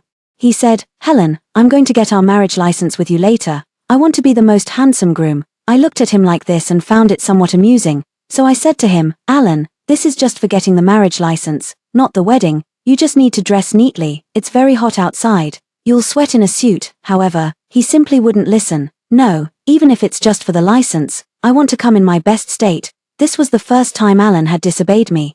So I let him be. Now, seeing him in the car with a faint sweat even with the air conditioning on, I couldn't help but tease him with a smirk. Now you know the consequences of not listening to me, don't you? Alan pursed his lips, looked out the window, and remained silent. But he could always feel my eyes fixed tightly on him, and he uncomfortably tugged at his tie again. At that moment, the driver in the front seat suddenly spoke. Miss, are you two going to get your marriage certificate? I turned my head and looked toward the front. Of course, going to the Civil Affairs Bureau means getting the marriage certificate. Hearing this, the driver glanced at the rearview mirror. Where is your husband from? He's really handsome. Following the driver's gaze, I glanced at Alan beside me, who was leaning back against the seat. The bow tie was crooked from his tugging, making his Adam's apple even more prominent. I couldn't help but swallow. He's Swiss, and he really is handsome. Unlike the blue-grey eyes of most Swiss people, Alan's eyes are a pure sapphire blue, like a sparkling sapphire. His eyes flickered with a ripple of emotion as soon as my compliment left my lips. I turned my head and chuckled softly. Not only handsome, but also quite innocent. I had only given him a single compliment, and he was already getting shy. His face flushed all the way to the tips of his ears. His face was already fair, making the blush especially noticeable at this moment. The hotel wasn't far from the Civil Affairs Bureau. If it weren't for the heavy traffic in City A, we could have arrived in just 2 or 3 minutes. Miss, we've arrived at the Civil Affairs Bureau. I'll wait here for you. The driver pulled into the Civil Affairs Bureau's parking lot and parked steadily inside. I nodded and headed straight to the Civil Affairs Bureau with Alan. After filling out the forms and handing them over to the marriage registrar, she took an extra look at Alan. Are you two getting married? I nodded repeatedly. Yes, comrade, here are our documents. The marriage registrar carefully checked Alan's international travel documents and the certificate of no spouse from the Swiss embassy, among other things, pointing to the photo booth across the way. Go take a photo over there first, then come back to get the marriage certificate. Okay, thank you. After saying that, I took Alan to the photo booth. The person taking the photo was a woman in her 40s. When she saw Alan, she smiled so widely her eyes crinkled into slits. Our Chinese girls are truly impressive. Another international couple. Hearing the lady's words, I couldn't help but raise my eyebrows. Are there many couples like us registering? The lady nodded repeatedly. Many, of course there are many. I photographed 3 couples just yesterday. As she spoke, the lady set up her camera and directed us to stand under the red backdrop. Stand still, yes, smile. This male comrade should move a little closer to the bride. Good, yes, just like that, a little closer, now hold it. As the elder sister finished speaking, the camera clicked 3 times, freezing us in place. After the group photo was taken, the elder sister took several individual photos of each of us. Come on, Choose. Once you've made your selection, I'll print it out. From then on, this photo will accompany your ID card for the rest of your life." The elder sister's words were well spoken, and both of us were delighted. "All right, thank you, elder sister." I pulled Alan over to the computer, and the elder sister had already opened the photo. She showed them to us one by one. "Come, see if there's any you like. If you like them all, you can keep them all. If there are any you don't like, we can delete them." The photographer's skills were excellent, and all the photos turned out great. After looking through them once, I had her print them all out and also asked her to send a copy to my email. Holding the freshly printed photos, we returned to the marriage registration office. "Comrade, these are our photos. Please help us process the documents."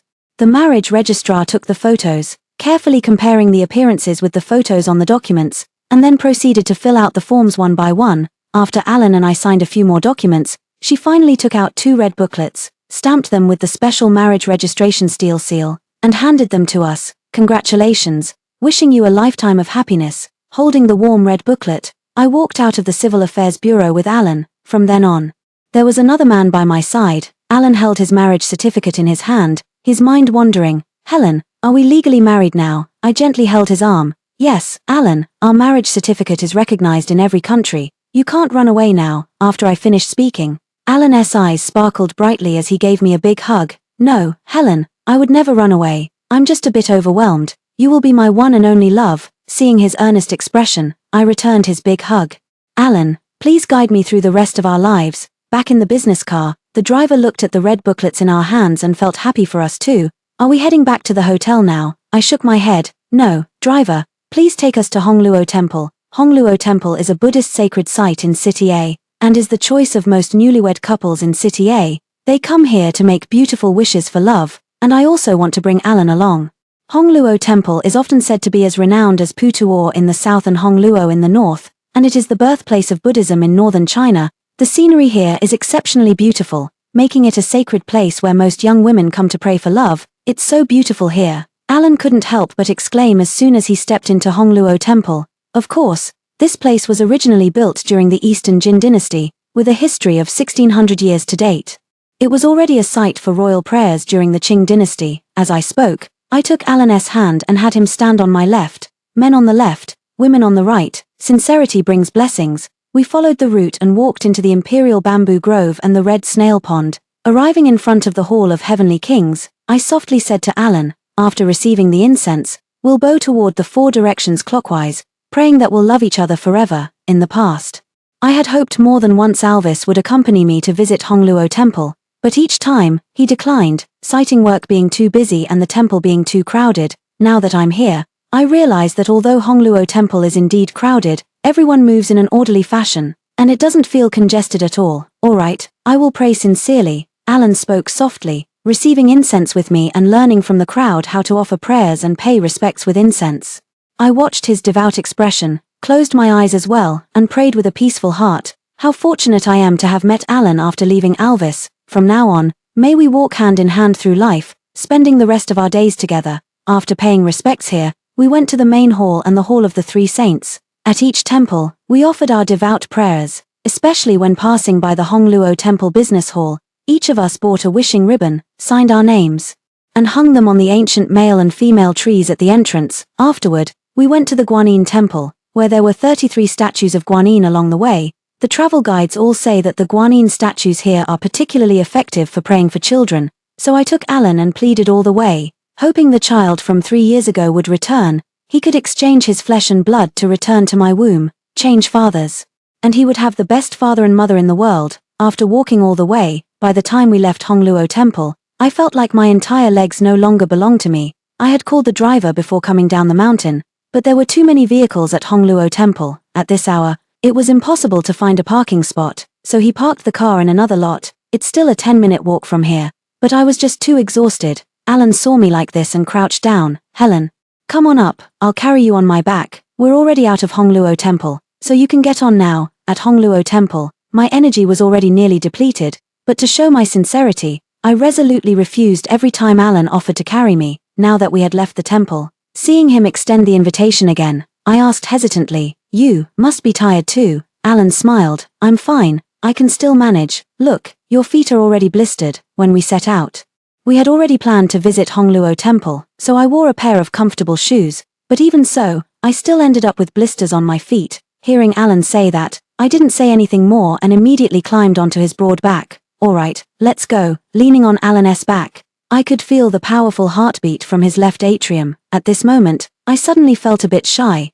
It wasn't because I was embarrassed by the crowd around us, but simply a hormonal reaction. I wished I could keep walking on his back like this forever. Just then, a drop of sweat slid from Alan's forehead to the tip of his nose and landed on my right hand, which was crossed over his chest. My heart trembled, and I reached out to wipe the sweat from his forehead. Alan, put me down, I'm so heavy. He shook his head, grinning like a fool. You're not heavy, Helen. That you're willing to marry me is already God's blessing. I should take good care of you. Alan finished speaking and continued forward with steady steps. Within 10 minutes, we saw the driver standing beside the business vehicle. He waved to us. Was this trip tough? I got off Alan's back, a little, but it was worth it. That's right, our city's first attraction isn't famous for nothing. You'll find out later that this exhausting trip was worth it. After saying this, the driver opened the car door and let us in. Let's go, we're heading back to the hotel. Back at the hotel, Alan carefully placed the marriage certificate in a gift box and stored it in the luggage. I stared at that bright red gift box, my jaw dropping in astonishment. Alan, when did you prepare this box? Alan smiled shyly. I bought it the night before we came. The marriage certificate is a testament to our relationship, so I have to keep it safe. After finishing all this, he walked into the bathroom and ran the water for me. Helen, come take a bath. The water temperature is just right. Seeing this, I took my bathrobe and walked into the bathroom, which was filled with steam. My face also seemed to be flushed by it. I'm no longer an 18-year-old girl, but at this moment, I still felt a bit embarrassed. Before this, Alan and I had only kissed at most. This was the first time we were staying in the same room. When we were in Switzerland, every day he would tidy up my room, give me a goodnight kiss, and then go back to the villa next door. You could say that today is not only the day we got our marriage certificate, but also the first night we've spent together since confirming our relationship. The water temperature in the bathtub was Alan's doing. Just right. As soon as I lay down in it, it washed away all my fatigue. Before long, my eyelids started to droop slowly. If I hadn't remembered there was someone waiting outside, I would have been tempted to just fall asleep right there in the bathtub. I yawned several times before finally getting up from the bathtub, putting on my bathrobe, and walking out. By the time I came out, Alan had already found the pajamas and placed them aside. Seeing me emerge, Alan walked over and kissed my cheek. Helen, wait for me in bed, feeling the warmth of his lips.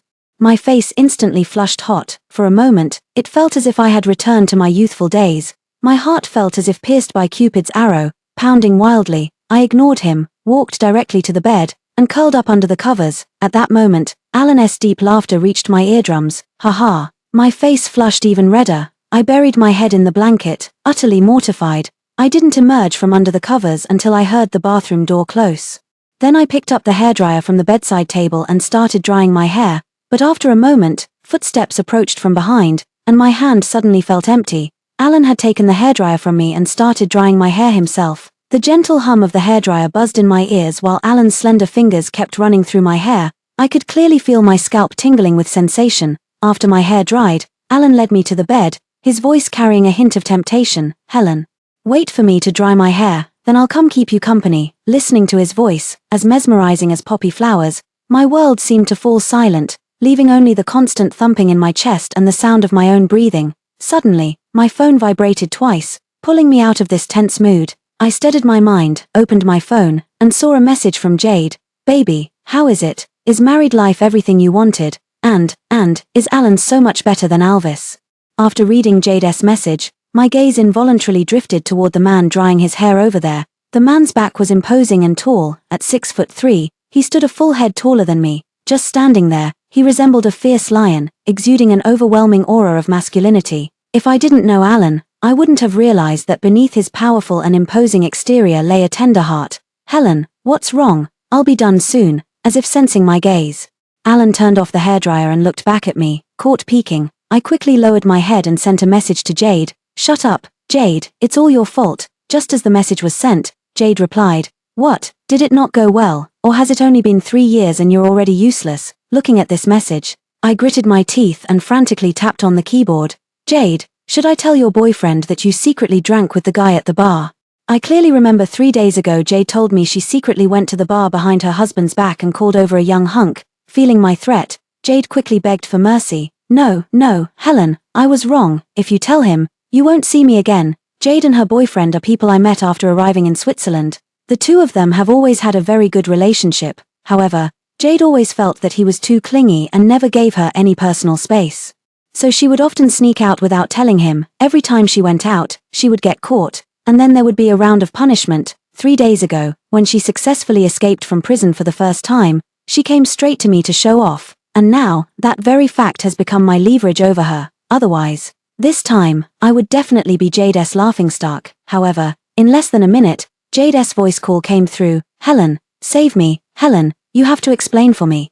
Then a male voice came through, clearly Jade's boyfriend. Jade, you still say you haven't done anything to betray me. You'd better explain yourself right now, followed by Jade's pleading voice. Honey, I was wrong, you're the best. After these words, the call ended, probably hung up by her boyfriend. Nearby, Alan, upon hearing the man's voice, quickly turned off the hairdryer and hurried over with large strides. Helen, who are you talking to?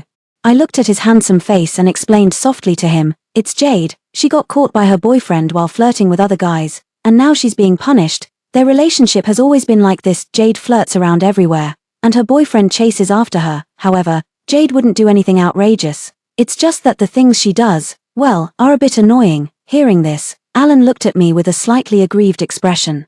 Would you also secretly look for other guys behind my back? How could I? Having you is enough for me. Looking at Alan's pitiful expression, I blurted out everything that was on my mind. I already have a very handsome guy by my side. How could I possibly be like Jade? Really, at this moment, Alan's sapphire eyes were glistening, and as his gaze shifted, it made my heart skip a beat for a moment. Alan was squatting on the ground, and by slightly raising his toes, he could be at eye level with me. Our eyes met, and the surrounding air instantly felt thin. I gave a slight nod of my chin, and his head leaned slightly closer to me. At this moment, my heart was pounding like a drum. Even though the air conditioner was on in the room, fine beads of sweat slowly formed on my forehead. Watching his handsome face slowly draw closer, my body stiffened, and I swallowed hard. Alan, that one word, Alan, was uttered softly and huskily, making my face grow even more flushed with heat. Alan let out a soft shh, covering my eyes with his hand. Helen, don't speak. Close your eyes. In an instant, my vision was blocked by a large hand covering my eyes. My other senses were heightened to an infinite degree. I felt a wave of warmth slowly drawing closer to me, followed by a cool, gentle touch pressing against my lips. That was Alan's lips. He gently nibbled on my lips with his front teeth, his warm breath sprinkling on my face, sending shivers through my body. While kissing me, he fumbled for something, then released his palm, revealing a black necktie before my eyes. Alan, I called out softly, and as soon as my lips parted, Alan's tongue slipped in, probing between my teeth. He placed the bow tie over my eyes, tied a knot, then supported the back of my neck and guided me to lie down on the bed. At this moment, Alan released my lips, gently stroked the corner of my mouth with his hand, and said, Helen, for the rest of your life, it can only be me. After saying that, he covered me once again. Alan, can you untie your tie? I want to look at you. After I finished speaking, I could clearly feel the person in front of me stiffen for a moment. Helen, I'm afraid to see your dissatisfied look. Today, don't look discontent. Before I could finish my words, Alan once again sealed my lips. When the temperature grew warm again, Alan's voice drifted softly to my ears. Helen, listen to me today, and you can punish me however you want later. As time passed, the air around me grew thinner, and when I woke again, it was already 10 o'clock the next morning. I shifted my body, feeling sore and weak all over, especially down below, where it was swollen and aching badly. This was a sensation I had never experienced before when I was with Alvis. Alan, I called out. I called out several times but got no response. Just as I was about to get up, an electronic sound rang out. Alan opened the door and walked in. Helen, you're awake. He quickly closed the door, placed what he was holding on the dining table, then walked over to me in a few steps and kissed my cheek. I bought you breakfast. Go wash up first. After saying that, he handed me the clothes beside him, a faint blush rising on his face. Get dressed first. Seeing him like this, the question I was about to blurt out suddenly died in my throat. Last night, until I fell asleep, the tie was over my eyes the whole time. I kept asking him to take it off, but he wouldn't. When I tried to take it off myself, he still wouldn't let me. Now that I'm awake, I can see all these bruises all over my body, all his handiwork. I gave him a reproachful look and said, Now can you tell me why you covered my eyes? Alan lowered his head and remained silent for a long while. I sat on the bed waiting for a long time, but he still didn't speak. I sighed helplessly. Ah, Alan, what are you doing? I reached out and lifted his chin. We're husband and wife. Whatever you're thinking, you should tell me. I looked into his eyes and spoke with utmost seriousness. If you're going to hide things from me, then what difference is there between you and Alvis? My words seemed to have moved him. Alan tilted his head and gently rested his cheek against my palm. You've been with Alvis before, and I'm afraid of seeing dissatisfaction with me in your eyes. At the same time, I'm also afraid of seeing that you think I'm not as good as him. Upon hearing Alan's words, I suddenly started laughing, but as I laughed, tears began streaming uncontrollably down my face. No matter how hard I tried to stop them, Alan panicked, continuously wiping the tears from the corners of my eyes. Helen, don't cry. Please don't cry. Why are you crying? I was wrong.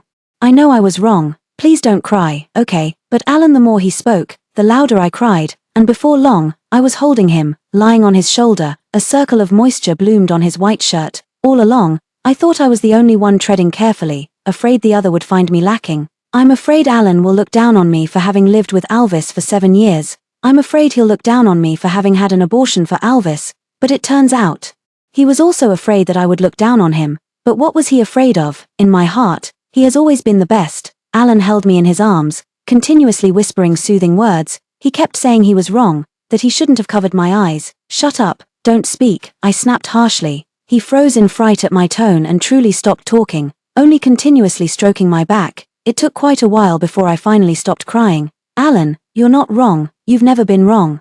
I was the one who was wrong. It's my fault for not giving you a sense of security, making you feel that I still love Alvis. But I don't love him anymore. You've always been better than him, and there's nothing about you that dissatisfies me. Word by word, sentence by sentence, I said so much. Alan's eyes grew brighter and brighter. Really, Helen, I thought you would think his better. After all, you've been together for 7 years. I shook my head. Time isn't the issue. If we're being honest, we've been together for 6 years too, and we'll be entering our 7th year once we turn the calendar. Alan, you're the one who will walk into the marriage hall with me, so you need to believe in yourself. I said this both for him and for myself. After saying this, Alan nodded heavily. All right, I understand. Helen, I will never do this again in the future. Come on, first put on your clothes and have something to eat. Breakfast won't taste good if it gets cold. After saying this, he wiped away the last traces of tears from my face and then brought the clothes over to me. All right, I reached out to take them, holding the clothes as I walked into the bathroom. Although we had already shared the most intimate moments, I still couldn't bring myself to dress in front of him. Facing Alan, I seemed to have returned to those days of first love, where even the smallest matter could make my cheeks flush crimson. Alan didn't say anything when he saw this. By the time I came out, he had already opened the breakfast and placed it aside. The temperature is just right, eat quickly. After breakfast, I lay back down on the bed. The feeling of soreness and weakness all over was unpleasant, so I could only rely on resting in bed to conserve energy and recover. Alan went out after cleaning up the trash. Lying in bed, I didn't expect to fall asleep so quickly. When I woke up, it was already 2 in the afternoon. I shifted to the side. But as soon as I turned over, I bumped into a firm chest. Alan, a pleasant voice sounded. Helen, are you awake? What time is it? I yawned, poking his chest and asking softly, it's 2 o'clock. Do you want to get up and eat something? I buried my head in his chest and nuzzled. Not hungry, don't want to eat. Alan chuckled softly. Then how about resting a bit longer? I nodded. All right. I lay in bed for a while longer when suddenly my leg cramped up. I gasped sharply. Alan, my leg. My leg. Hearing my plea, Alan suddenly sat up and pulled the blanket off me. What's wrong with your leg? I pointed to my right leg. My right calf is cramping. After saying that, he grabbed my right leg and started rubbing it continuously. It's probably because you exercised for too long yesterday, and your body couldn't handle it. He rubbed for quite a while before the cramping symptoms finally eased. All right, that's enough, Alan. But his hands didn't stop. Let me massage you a bit more. This is because you lack exercise. I've been telling you all along to exercise properly with me, but you just wouldn't listen. After finishing the right leg, he continued to massage the left leg. No, I do exercise, I argued defensively. You just want to drag me out of bed early. How cozy the morning quilt is. I really don't want to get up at 6 o'clock. That's just too hard. Alan chuckled softly, not calling me out on it. All right, you do exercise, but from now on, at least after dinner, let's take a walk together. After rubbing for a long time, Alan put down my leg, took a first aid kit from the side, and gently applied some iodine to my foot. Look, your feet are covered in blisters, but I just wanted to pray for more blessings for us. As the two were talking, Jade's voice call came through. Helen, you finally answered the phone. Every time I called before, your husband picked up. Is something wrong? You worked the night shift yesterday. Aren't you supposed to be catching up on sleep right now? You're not sleeping. Jade paused for a moment. Only because I need to talk to you. By the way, when are you going to Switzerland? Catherine wants to see you. Hearing the name Catherine, I was instantly transported back 3 years, to the first time I saw Catherine's photo. What does she want with me? Besides him poaching Alvis and making me see Alvis's true character, there's just those 2 slaps we exchanged. Damn, you still remember that? Jade was somewhat surprised. How could I possibly forget? You don't hit someone in the face. Those slaps landed right on my cheek, and I'm going to remember them for the rest of my life. By the way, what does she want from me? I am merely Catherine, a passerby in her life. Normally, with her temperament, she wouldn't want to see me. It's like this. She asked me for your phone number 3 years ago, but I never gave it to her. She said she wants to apologize to you. You haven't been back in the country all this time, and now that you've returned, she immediately reached out to me, Jade explained, then continued asking me, do you want to meet her? I'll meet her. 3 years can make you forget many things. She wanted to apologize to me 3 years ago. After 3 years, normal people wouldn't even remember this matter anymore, but Catherine remembered it. I'd like to hear what she has to say to me. Should I reply to her now then? Jade asked me. Alright, ask if she's available at 6 p.m. I calculated the timing. After hanging up, I rolled over and lay face down on the bed. My thoughts drifted back to 3 years ago, when Catherine slapped me. At that time, I slapped her back. But Alvis defended her without hesitation. I couldn't help but ask Alan, if I were to exchange slaps with someone, who would you help? Of course I'd help you. Is that even a question? Alan replied without hesitation. So, is the other girl also someone you like? I pressed the question further. Alan pondered for a moment. Helen, if that were the case, I would first get to the bottom of it before taking any action. As soon as he finished speaking, the expression on my face instantly froze. Indeed, this is the difference between love and the lack of it. 3 years ago, Alvis immediately came out to blame me and protect Catherine, showing that at that time, he only had Catherine in his heart, and not me. But after 3 years, he actually still confidently claims to love me. How ridiculous. Helen, are you thinking about Alvis? In the past, I didn't tell him everything about me and Alvis, but today, since I was going to meet Catherine, I told him everything about the past in detail. Alvis, what is this about? Aren't you and he supposed to be a couple? Is he sacrificing his love just for that bit of financial support? Alan found this unbelievable. If it were me, I would never do such a thing. Alan, everyone makes different choices. You value love, while others value money. I pinched the tip of his nose until the fair skin turned red before withdrawing my hand, but I have to thank him for that. Helen, because his wrong choice allowed me to have you today. He caught my retreating hand and brought it to his lips for a gentle kiss. So now he's the ex, and I'm your current, the certified kind. Soon, Jade replied. 4 Seasons Hotel, room 308. Catherine has already made the reservation. I immediately sent a message back. Alright, tell her I'll be there on time. At 6 in the evening, the business car came to a smooth stop outside the 4 Seasons Hotel. On the way there, the driver kept saying, since we were already staying at a 5-star hotel, why were we going to the 4 Seasons? At that time, I didn't say anything. Anyway, my point was, if we could prevent Catherine from knowing where we live, then we shouldn't let her know. I really don't want to open the room door one day and find a big rat waiting outside. Pushed open the private room door. Catherine was already waiting inside the private room, and she was alone, seeing me approach.